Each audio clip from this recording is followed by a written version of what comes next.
Hai semuanya, berkah dalam. Kami dari kelompok B, kelas 8B, kali ini ingin menyampaikan mengenai pendidikan bermutu yang ada di Indonesia ini. Dengan judul, Pendidikan Bermutu Membuat Siswa Maju, agar para siswa-siswi bisa paham mengenai pendidikan yang telah ia pelajari selama ini. Hai, perkenalkan nama saya Selomintas Kanastiti, kelas 8B, absen 25. Hai, perkenalkan nama saya Mika Renanda Ramadhatya, kelas 8B, absen 19. Hai, perkenalkan nama saya Valencia Eko Kristabel, kelas 8B, absen 28. Konsep Merdeka Belajar yang dicetuskan oleh Nadiem Makarim tujuannya baik agar peserta didik bahagia dalam menempuh pendidikan. Para siswa diberi kebebasan untuk mengakses ilmu. Sumber ilmu bukan sebatas pada ruang kelas, guru, tetapi bisa di luar kelas, di media online atau internet, perpustakaan, dan juga lingkungan sekitar. Guru tidak lagi menjadi sumber utama. Menurut Nadiem Makarim, konsep Merdeka Belajar paling tepat digunakan sebagai filosofi perubahan dari metode pembelajaran yang terjadi selama ini. Sebab dalam Merdeka Belajar terdapat kemandirian dan kemerdekaan bagi lingkungan pendidikan, menentukan sendiri cara terbaik dalam proses pembelajaran. Salah satu alasan, banyak sekolah masih melakukan ujian manual, karena anak-anak belum terbiasa dengan komputerisasi. Hal ini disebabkan oleh dua alasan. Pertama, karena minimnya sarana prasarana. Kedua, sumber daya manusia yang belum maksimal. Menteri Pendidikan Nadiem Anwar Makarim mengatakan nyatanya pelajar di Indonesia belum merdeka karena masih banyak tantangan yang dihadapi untuk memerdekakan pendidikan di Indonesia. Apalagi pada masa pandemi seperti ini, mewujudkannya begitu sulit. Pembelajaran saja merupakan suatu tantangan yang luar biasa. Tapi ada berbagai macam memerdekakan yang telah diimplementasi pada masa pandemi ini. Salah satu contohnya adalah memerdekakan channel untuk mengakses pendidikan. Dana BOS pun yang tadinya dipagu-pagu sekarang bisa digunakan untuk kebutuhan siswa dan guru selama pembelajaran jarak jauh. BOS bisa digunakan untuk membeli pulsa siswa, beli alat TIK untuk PJJ, atau beli alat protokol kesehatan untuk sekolah yang mau buka, jelasnya. Jadi, itu beberapa contoh kecil untuk mewujudkan kemerdekaan di tengah pandemi. Tapi, semoga spirit inovasi dan kemandirian bisa terjalin selama masa pandemi. Menurut Pak Nadiem, penggiat pendidikan, harapannya, walaupun kemerdekaan belajar belum tercapai, dengan semangat berkolaborasi dan keinginan melakukan perubahan, tercapainya kemerdekaan belajar sudah tidak terlalu jauh lagi, menurut Najwa Shihab. Undang-Undang Dasar Republik Indonesia 1945, Pasal 31, yaitu 1. Setiap warga negara berhak mendapat pendidikan. 2. Setiap negara wajib mengikuti pendidikan dasar, dan pemerintah wajib membiayai.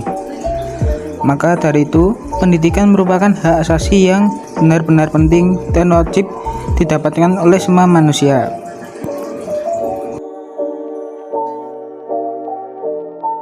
Kurangnya ketersediaan dana pendidikan. Ketika membahas seputar dana, bukan hanya biaya pendidikan di lembaga formal maupun informal. Biaya untuk membayar properti dan fasilitas seperti buku, alat tulis, seragam, dan transportasi juga termasuk ke dalamnya. Tak hanya itu, bagi kalangan yang mengalami kesulitan ekonomi, mereka lebih memilih bekerja untuk memenuhi biaya hidup yang semakin tinggi ketimbang meneruskan pendidikan. Minimnya bahan belajar mengajar. Permasalahan pendidikan di Indonesia yang berikutnya adalah kurangnya bahan belajar mengajar. Demi meningkatkan kualitas belajar, murid sudah sepatutnya memperoleh buku pelajaran atau lembar latihan soal. Tidak adanya perpustakaan atau bahan belajar gratis juga dapat menghambat proses pembelajaran. Seharusnya bantuan berupa bahan belajar diberikan lebih banyak ke wilayah-wilayah yang dengan masyarakat kurang mampu. Merdeka belajar ini sebenarnya sangat berdampak positif bagi para murid karena mereka bisa lebih berpikir mandiri mengenai pendidikan yang mereka lakukan. Contoh dampak pendidikan terhadap siswa-siswi yaitu yang pertama, mengurangi beban guru.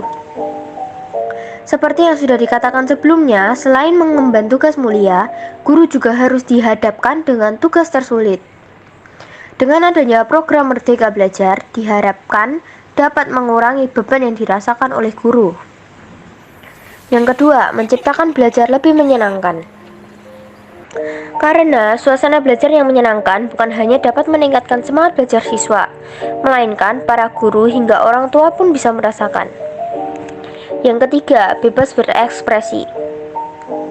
Merdeka dalam belajar mempunyai maksud untuk mengeluarkan kebebasan berekspresi bagi guru maupun siswa di sekolah, di mana tercipta lingkungan sekolah yang bebas dari berbagai hambatan dan tekanan psikologis.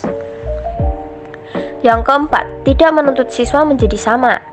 Jika selama ini guru dituntut untuk membentuk siswa yang sama dengan dipatok melalui nilai, maka program belajar merdeka ini membawa perubahan untuk murid maupun guru.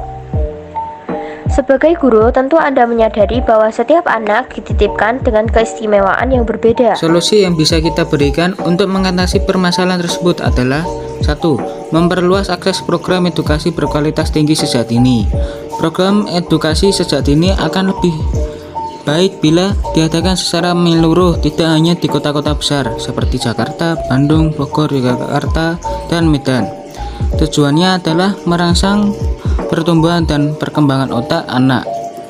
Pendidikan yang dimaksud di sini bukanlah pendidikan materi, pelajaran yang akan membuat anak pusing, akan tetapi lebih kepada membentuk karakter dan kepribadian terhadap anak tersebut agar mampu membawa diri di masyarakat kelak. Pembangunan gedung sekolah secara merata. Seperti kita ketahui bersama, saat ini pembangunan gedung sekolah yang selalu diutamakan adalah yang berada di perkotaan. Bangunan gedung sekolah yang lama dilakukan rehabilitasi sehingga menelan biaya yang besar. Daripada dana tersebut digunakan untuk biaya program rehabilitasi gedung yang sudah ada sebelumnya, alangkah bijaknya kalau dimanfaatkan atau dialihkan untuk pembangunan gedung sekolahan yang belum ada di setiap penjuru pelosok daerah. Pembagian buku-buku pelajaran secara gratis. Buku adalah sumber ilmu. Ketika pemerintah memberlakukan biaya setinggi-tingginya untuk harga sebuah buku, itu sama artinya dengan membatasi kemauan seseorang dalam membuka wawasan. Sebuah program pembagian buku secara gratis kepada seluruh anak-anak yang ada di Indonesia. Minim bahan pembelajaran.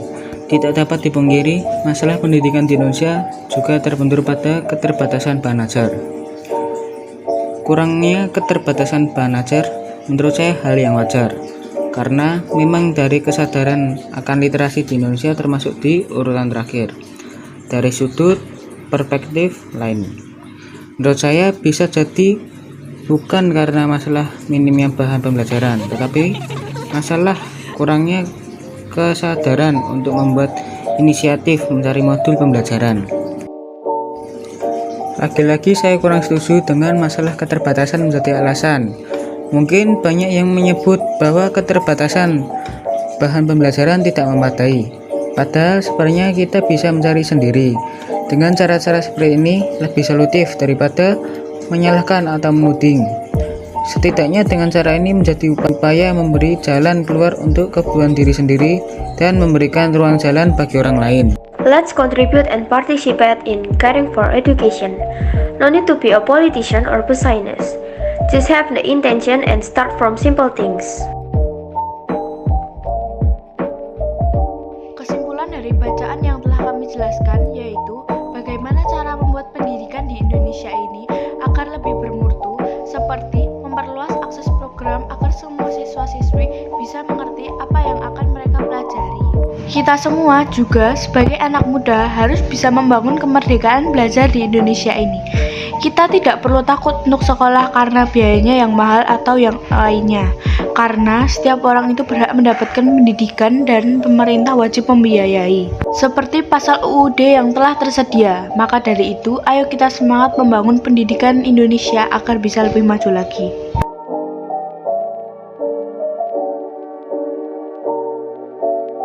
Terima kasih semuanya telah melihat video kami.